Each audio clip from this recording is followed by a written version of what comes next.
Bezrat Hashem, Chok l'Israël, la Gemara Eruvin 100b. Amar Rami bar Abba, Amar Ravi Asi, Asur le Adam she'alech al gabe asavim be-Shabbat, Mishum shenemar, ve'atz beraglaim choteim. Shabbat, tu veux marcher, il y a du gazon. Tu n'as pas marché, tu as pas droit de marcher sur le gazon. Et ça s'appelle atz beraglaim choteim. Celui qui court avec le pied, il fait une faute. Quelle faute il y a quand tu cours avec le pied? C'est quand tu marches sur le gazon, Shabbat.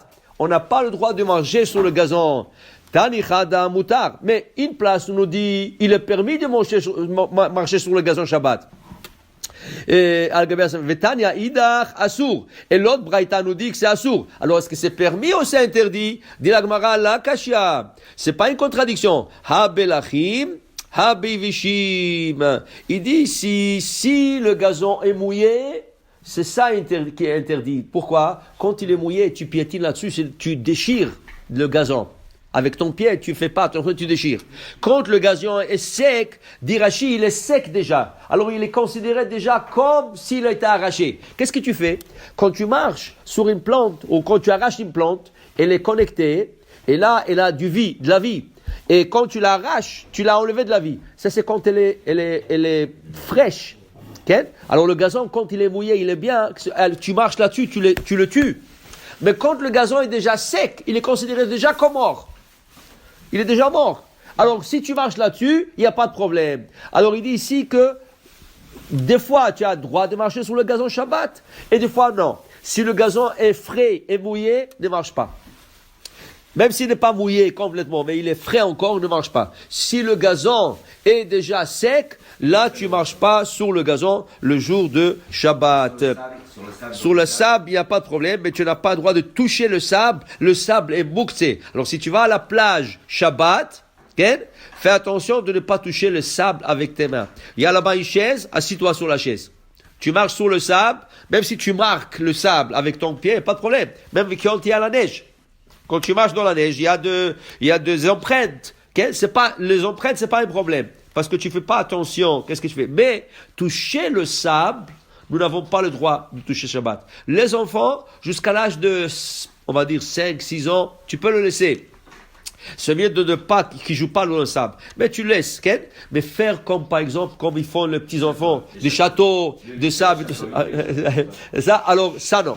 Ça, tu n'as pas le droit de faire le jour de Shabbat. Et Bechlal, un adulte, c'est mieux de ne pas aller à la plage pour ne pas arriver à toucher le mouktsé et tout ce type de choses-là. La Gemara continue en disant, Amar Rabbi Chia, dit Rabbi Chia, Maï dichtiv, que veut dire le verset dans des livres d'Eyov? Mais l'afnom et bemot aretz, on va étudier des animaux de la terre. Et notre sagesse viendra aussi des oiseaux du ciel.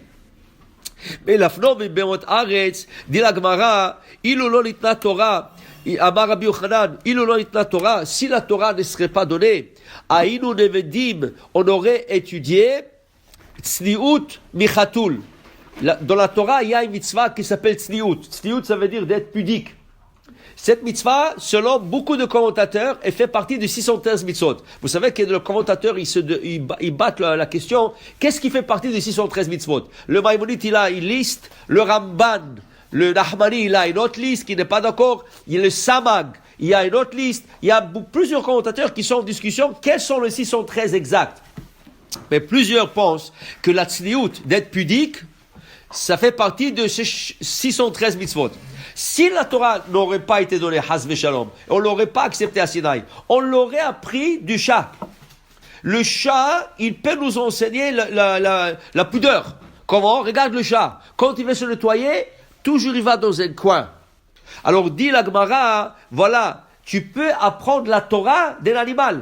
Si la Torah ne serait pas donnée, on aurait appris cette mitzvah d'être pudique de l'animal. À part ça, Gezel minemala, de ne pas voler le vol, on aurait appris de fourmis. Regarde les fourmis.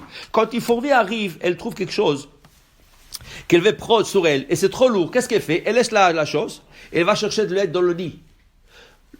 Entre-temps, il y a plein de fourmis qui passent. Aucune de fourmis va toucher cette chose. Pourquoi? Les fourmis ont compris qu'il y a quelqu'un déjà qui a touché ce grain de blé ou ce morceau de pain qui est trop gros. grand, alors ils vont le laisser. Regarde, même les fourmis, il faut attention de ne pas voler une de l'autre. Alors, à plus forte raison, on aurait appris, si la Torah n'aurait pas dit l'otikzolu, la Torah n'aurait pas dit, il faut pas voler, on l'aurait appris des fourmis. Attention que, dans le 10 commandements, quand on dit dans le 10 commandements, on dit pas voler, on ne parle pas de vol monétaire, on parle de kidnapping. De kidnapper quelqu'un et le voler comme esclave. Le ne pas voler est écrit dans le parashat Mishpatim, l'otikzolu. C'est pas dans le 10 commandements, mais ça fait partie des 613, c'est pas important. Mais quoi qu'il arrive, on l'aurait appris de la fourmi. Après, il dit ici la Gemara, dit la Gemara que on aurait appris aussi derech eretz mitarnegol. Qu'est-ce que veut dire derech eretz? Comment se conduire avec sa femme? Comment se conduire avec sa femme? Tu aurais appris du coq. Pourquoi le coq? Parce que le coq, dit la Gemara, mefayes v'achakar boel. D'abord, il parle beaucoup à sa femme. Avant de rentrer en intimité avec sa femme, il parle. Et qu'est-ce qu'il lui dit? Amar Rav, il dit comme ça à la poule. Zabinalach ziga dematulach karir. Je vais t'acheter un manteau long qui va t'arriver jusqu'au pied, aux plantes de pied. Après qu'il est avec elle, Amar la lishmete le karbelate d'autonagola itle velo zamenach. Après qu'est-ce qu'il lui dit? Je m'excuse ma chérie, je n'ai pas. Tu sais, même si j'aurais, alors je te l'aurais donné avec plaisir, mais il joue avec sa crête.